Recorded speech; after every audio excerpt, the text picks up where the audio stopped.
The Columbia Broadcasting System, in cooperation with the United States Army and United States Air Force Recruiting Service, presents the new Mr. Ace and Jane program, a weekly half-hour comedy series starring radio's original comedy couple, the Aces.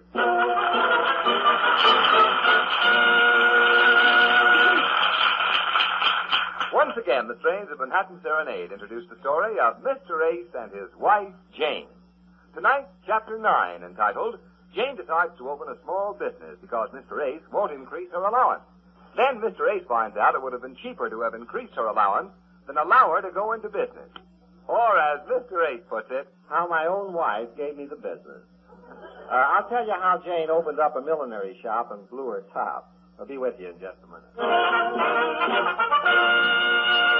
Before Mr. Ace tells us his story, I want to get in my story about the United States Army and the United States Air Force. Today, more and more of America's finest young men are finding that an Army or an Air Force career offers greater opportunity than almost any civilian career. Why? Well, where else can a young man find security, education, travel, housing, and medical care? All those things plus good pay. The answer is proved by the fact that every day 1,000 young men volunteer for our Army or our Air Force. And these men are physically and mentally the highest type men ever to be in service. Isn't that proof enough that the Army or the Air Force could be a mighty good bet for you?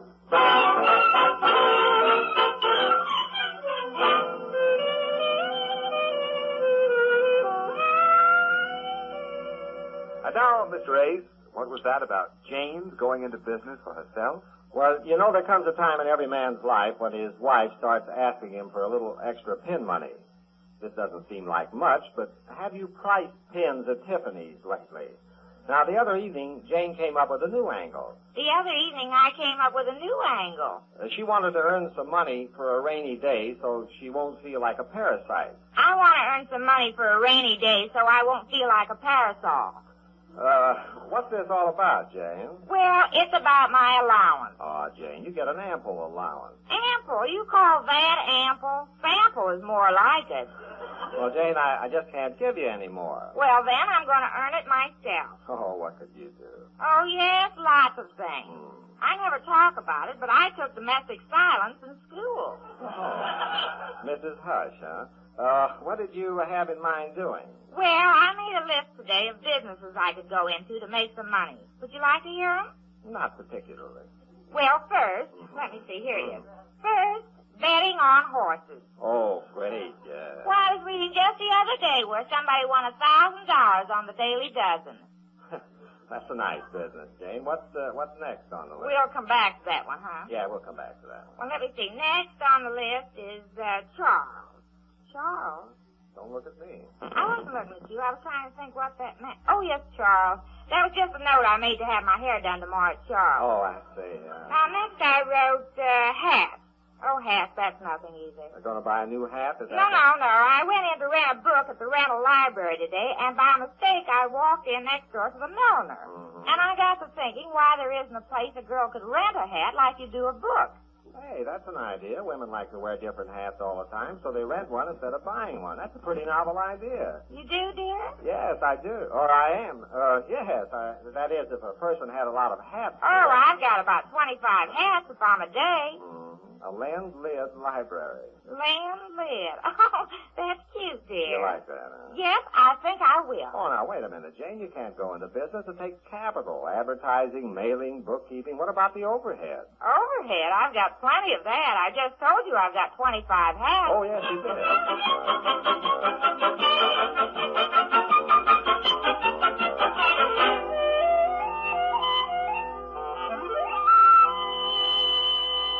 Well, that sounded like a harmless idea, a circulating hat library. But by the next morning, this simple little idea began expanding when Jane took in a partner, her brother, Paul. This character hasn't worked in 15 years. He's been waiting for his ship to come in. I've been waiting for my ship to come in. Of course, it's long overdue. Of course, it's long overdue. Actually, he's a worthless, no-good loafer. Of course, it's long overdue. Get a load of the way he dealt himself into Jane's little idea the next day when I wasn't around. Yeah, Jane, I think we've got something here. We? I like everything about it but the name, Lend-Lid Library. That isn't chic enough. When you think of women's hats, you think of something Frenchy. Oh, yes, Paul, Frenchy. In Paris, they call a hat a chateau, don't they? Yes. No, it's a chapeau, not a chateau. Oh. Hey, that's a swell name for it. Chateau Chapeau, House of Hats. Beg pardon? Chateau de Chapeau, the House of Hats. And we'll give ourselves a couple of French-type names, like Jeannette and Paulette. Janet and Paulette. Oh, that's cute. Yeah. Which one will you be, Paul? Oh. Jane, this was a great little idea we had. We? Now, the first thing we have to do is advertise. So do I, Paul. I was just going to call up the East Side Weekly Tribune before you came. I'll call them now. No sooner said, the better. Yes, you'll do that. See? Well, we can make a hat full of money out of this idea, sis. Now you've got 25 hats to start with, you say. Now, let me see. I wonder what would be a fair price for renting out a hat. Eastside Weekly Tribune, Mr. Davis speaking. Chateau de Chapeau, Jeannette speaking. Who did you say? Just fine. Mr. Davis, I want to take an ad in your little paper. How much is it? How big an ad? Oh, I'd say about this big.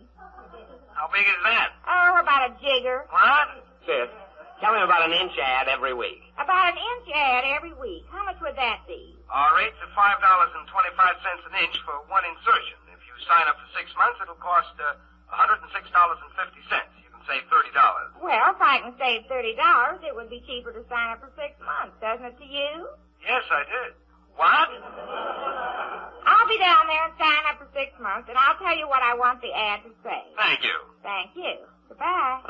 Paul, I just saved $30. Well, I think we handled our first transaction very nicely, didn't we? We? The girl, Jeanette. That's the old parlez-vous.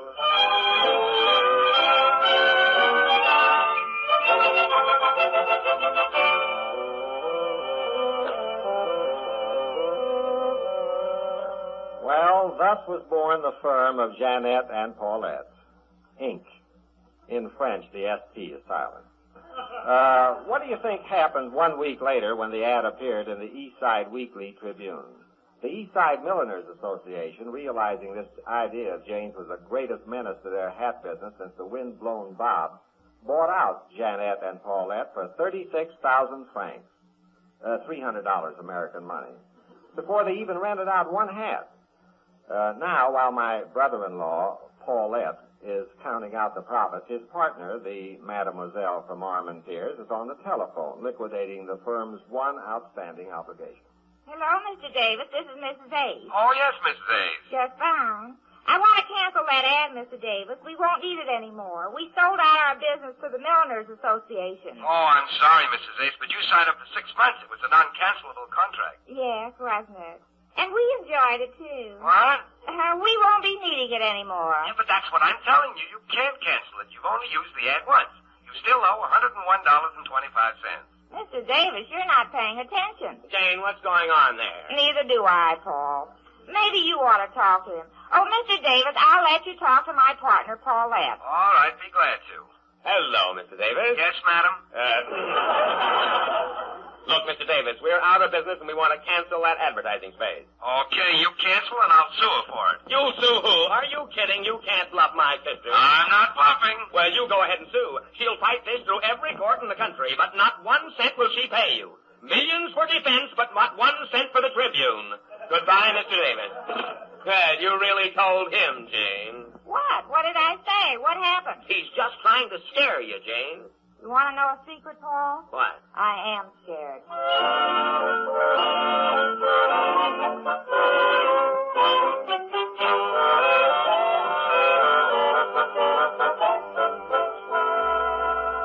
Well, 49,999,998 Frenchmen can't be wrong.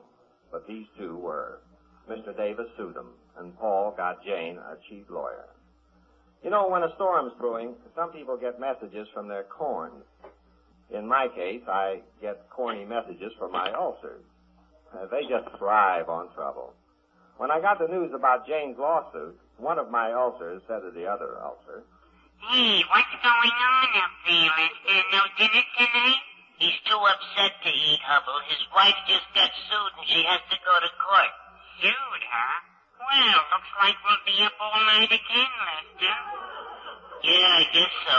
Hey, remember that other time she went to court? Hey, Lester, duck. Here comes some bicarbonated soda. Lester was just about to remind Hubble of the time a few weeks ago when Jane went to court. That time she was only on the jury, and I was only a spectator, and somehow I got fined $50. I wasn't going to be there this time, not with Jane being sued. And with a judge like that Judge Edwards she had before, I'd wind up in Alcatraz. All right, next case, the East Side Tribune versus Janet and Paulette. Come on, step forward quickly. What's taking so long? Who's the lawyer for the defense? I am Judge Edwards, and my clients are ready. Well, where are they? Here we are, Judge Edwards. What? Come on, Paul. That voice. Oh, no, not you again. Hello, Judge Edwards. Remember me? Mrs. Ace. I'm just fine. I juried on a jury once in your court. Are you in all the courts, Judge Edwards? Mrs. Ace, since last we met before the Bar of Justice, I have been under the care of a physician who advised me to transfer my judicial activities to a lower court of a less strenuous nature. And I wish to warn you from the outset that I remember only too well the horseplay you indulged in at our last meeting, and that I will not tolerate a duplication of that horseplay in this courtroom. But, Judge Edwards, I'm not being sued for playing horses.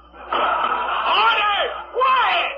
Now stop that! I warned you, Mrs. Ace. Your Honor, as counsel for the defendants, I wish to state that this action brought against the firm of Janet and Paulette is entirely inequitable and unconstitutional. In this great land of opportunity and free enterprise, from the rocky coast of Maine to the sun-kissed shores of California. Ah, just a minute, you. This whole case involves a measly $101.25. Let's don't make it a national issue. Cut out the oratory and stick to the facts. Where's the lawyer for the plaintiff? Here, Your Honor.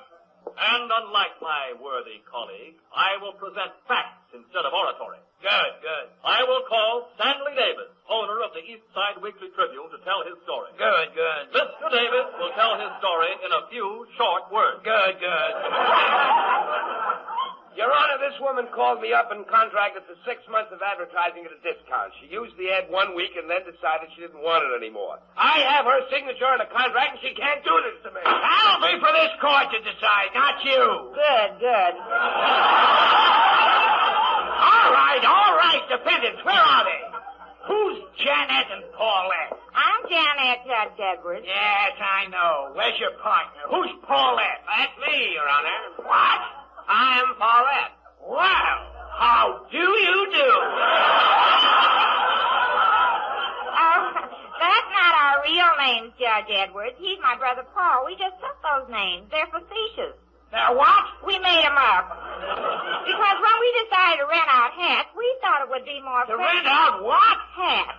Hats. You see, instead of buying a hat, a girl could come in and rent a hat. And then she brings it back, and she can rent another one. And that way she can have different hats all the time. Or as we call them in the trade, chateaus. Or is it chapeaux? Which is it? I should have gone to a still lower court. Mrs. Ace, how do you plead? Beg pardon? How do you plead? With outstretched arms like this. No. Order in this court. Now stop that laughing. I will not tolerate this. Mrs. Ace, are you guilty or not guilty? Well, if I get my choice, not guilty, of course. Your Honor, how can she say she's not guilty when I have here the contract with her name on it? And that of her partner, too. Oh, well, if you're going to bring that into court to show it around, what chance have we got? Silence! Your Honor, this is our defense. When the defendants signed this contract, they signed it as officers of a corporation. Said corporation never having been duly incorporated and not in existence at this time. Oh, corporation non-existent.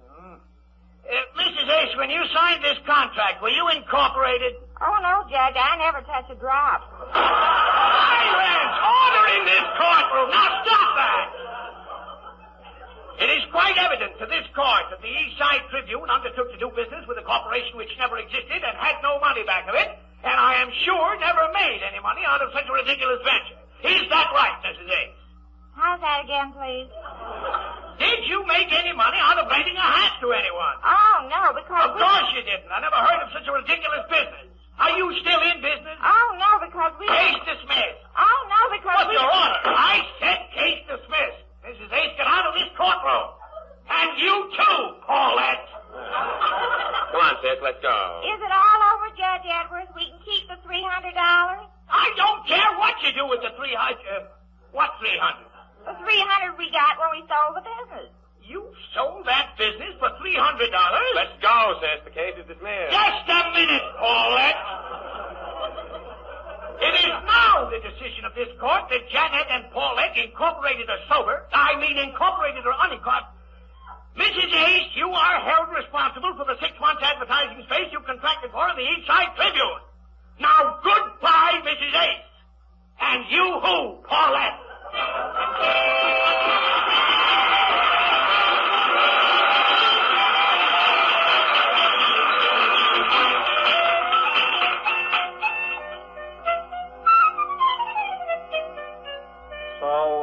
So the two Mad Hatters got stuck for the 6 months advertising space. That wouldn't have been so bad, except that they'd already spent the whole $300. One of the partners, Paulette, needed a few things desperately. So he bought himself a pair of cotton shorts and a television set. Jeanette, the one with the 25 hats, bought herself, of all things, some new hats. Everybody was happy but Mr. Davis, who was screaming for his money. This is how things stood when Ken Roberts dropped in the next morning. He's our next-door neighbor, the radio announcer. You hear him all the time doing commercials like... This program is brought to you by the makers of Besame, the all-purpose Mucho.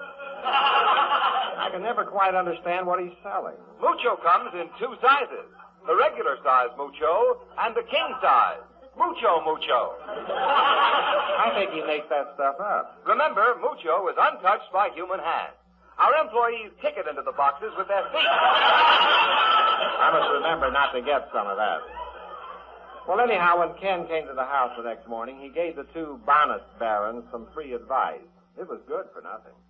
Now, look, kid, as long as you have to pay for the space anyway, why not use it for something that'll get your money back? Like selling something or renting a room. Renting a room? We have got a spare room. Well, if you advertise your room for rent and you rent it, you'll have the money to pay for the ad. Hey, sis, that's an idea. You have got that room back there, but how will your husband, will he stand for it? Oh, we'll cross him when we come to it. Okay, Paul, let's advertise room for rent. I'll write the ad now, Jane, and you can call up Mr. Davis and tell him to run it. That's the idea. If you have a message to deliver, deliver it. Don't waste all that good advertising space. Like, I have this message to deliver on a radio program tonight. Want to hear this, Jane? I'm trapped. What can I do? Okay. With spring in the air and high school graduation time not far away, the spirit of adventure takes high place in the minds of young men. Already many of these graduates-to-be are wondering just what's in store in the years coming up. Well, for the young man who wants adventure guaranteed, the United States Army now offers direct enlistment for occupation duty in the Far East. By enlisting in one of the 6 famous divisions now in the Far East, a young man will be with the highest type men. He'll visit strange and romantic places. In fact, he'll be one of our unofficial ambassadors to the lands where democracy is growing in action. He'll receive good overseas pay, comfortable quarters, wholesome food, and many extra Army benefits. There's a great deal for veterans, too. For those men who saw service during World War II, the Army now offers direct enlistment for occupation duty in Europe. So, veteran or non-veteran, ask your local recruiting office for complete information about the many enlistment choices open to you. Whatever your choice, you can be sure you're choosing a career that ranks high in excitement and adventure.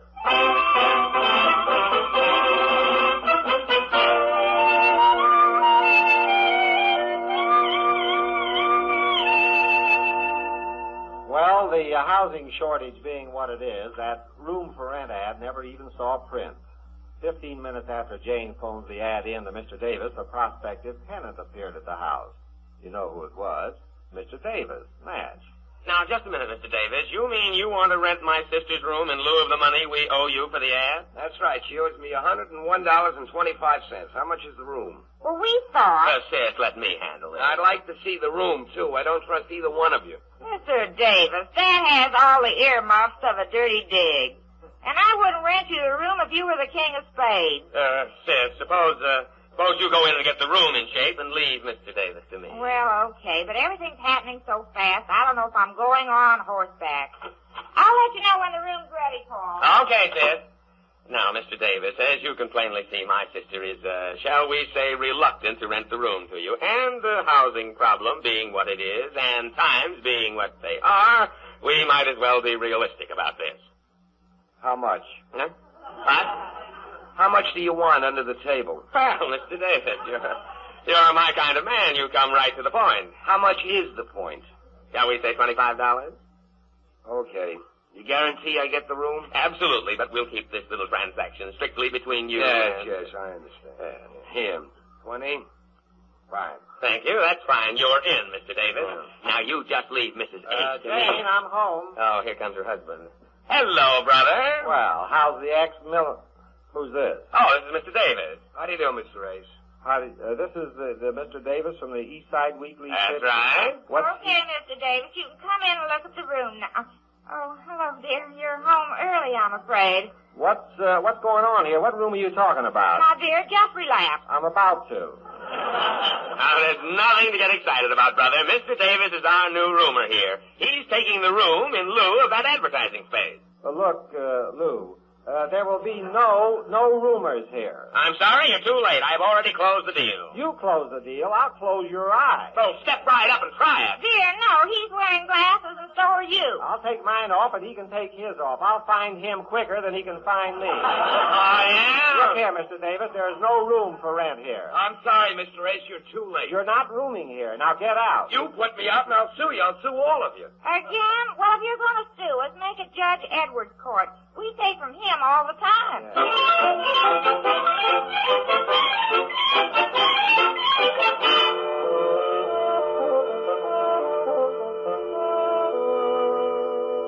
Three mornings later, one of my ulcers said to the other ulcer, Hey, Lester, where are we? We're in court, Hubble. Judge Edwards' court. What is this? A repeat broadcast? It's his wife. She did it again. Oh, boy, we're gonna have a party. Shall we dance? 1, 2, 3, kick. 1, 2, 3, kick. Oh, Hubble, lay off. The guy's feeling low enough as it is. Okay, I'll knock off till after lunch. If he can eat it. Hubble, I told you to lay off. That wasn't me. That's the judge making with the gavel. All right. Next case. Let's get some action here. Stanley Davis versus Jane A. Step forward quickly, please. I want to get out of here as soon as... wait a minute. I must have misread this. The next case is Stanley Davis versus Jane A. Hello, Judge Edwards. Long face, no see. Oh, no. Oh, yes.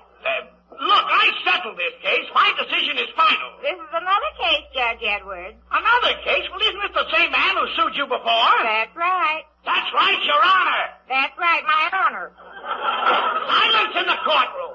Now, Mrs. Ace, what are you this time, the plaintiff or the defendant? You know, Judge Edwards, I never can get those two straight. You spend half your life haunting me in court, and you still don't know whether you're the... Your Honor, I'm the plaintiff. I came to this woman's house to rent a room she advertised, and the price was all arranged, $101.25. Then her husband came home and threw me out. Mrs. Ace, do you always get sued for $101.25? Well, lately I have, yes. Have you noticed that, too? Have I noticed it? I can't get away from it. Mrs. Ace, did you rent this man a room? Well, no, not exactly. Well, he says you did. Would you swear that you didn't? I solemnly swear that I didn't. Put your hand down, Solomon. But, Judge, I have a witness that she rented me this room, this gentleman here. Right here, Your Honor. What? Oh, well, it's Paulette. How do you do? My name is Paul Sherwood, Judge, and I can testify that my sister did rent a room to this man. Now, just a minute, you. The last time you were here, you were testifying on her side. That's right. And now you're on the other side? That's right. Well, what goes on here? Tell me, Paulette, are you exercising a woman's prerogative to change her mind? Your Honor, if I may say a word here. Who is this? I'm her husband. Oh, her husband. Yeah. An added starter. You weren't in this little gap the last time. No, Your Honor, but I want to say... You'll speak when I ask you to. I think I had some traffic with you before when your wife was on a jury in my court a few weeks ago. Yes, sir. Yes, Your Honor. Yes, my honor. I mean, yes, you did. You fined me $50 that time. Yes, you stand by. I might need you again. I'm not going to sit on cases like this without finding somebody. But, Your Honor, I only wanted to say... Silence! Let's get this over with.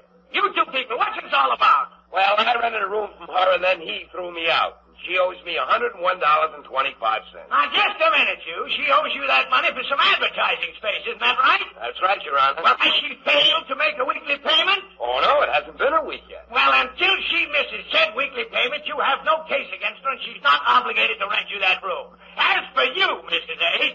Yes, my honor. Yes, my honor. Look, if you fail to make said weekly payment to this man, you can be brought into court. And for heaven's sake, make it somebody else's court. And as for you, Paulette... Yes, Your Honor. Get lost. But, Your Honor, I rented a room... You heard my decision, Mr. Davis. It is final. My decisions I'm handing down here. Not a cent changes hands, and I have to sit through all this aggravation. For what? Just because this woman doesn't know enough to...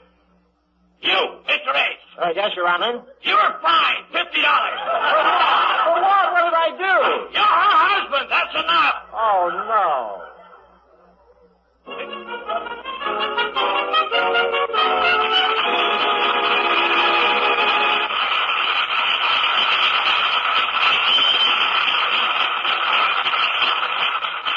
In just a minute, I'll give you the title of Chapter 10 in the story of Mr. Ace and Jane. This is Ken Roberts again, and right now I want to talk directly to those young men who are thinking of joining our new regular army. When you do apply, be sure to consider enlistment in the combat arms, the real fighting heart of the Army. In these combat arms, you'll find the adventure and excitement which go with fast movement, quick decisions, and real leadership. Yes, it's in the infantry, the artillery, and the armored cavalry that we find the elite troops of the entire Army. And it's in these forces that we find the greatest comradeship and esprit de corps, too. Talk over enlistment in the combat arms with your local recruiting office, and chances are you'll find they offer you a challenging experience along with a fine future.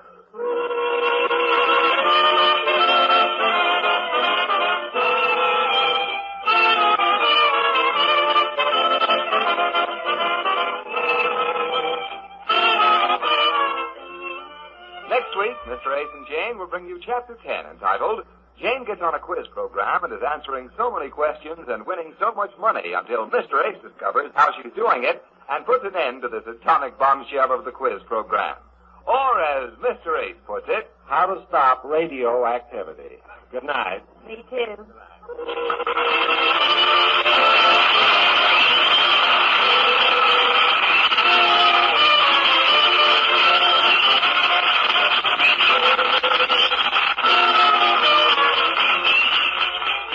For Mr. Ace and Jane is written by Goodman Ace. Original music conducted by Morris Goodman. In the supporting cast tonight were Everett Sloan as Judge Edward, Leon Janney as Brother Paul, Art Carney and Phil Kramer as the Elsters, Michael Fitzmaurice and Arthur Benedict as lawyers. And this is Ken Roberts announcing that you may hear Mr. Ace and Jane next week at the same time over these same stations.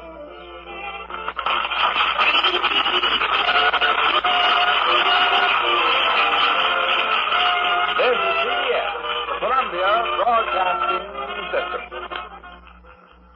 And this is WCBS New York. Your precinct police station can give you full information about the Police Athletic League planned recreational program for the playtime of youngsters of all ages. Safe, sane, supervised play is the Police Athletic League plan. Visit your nearest precinct police station to enroll your child and to join the PAL.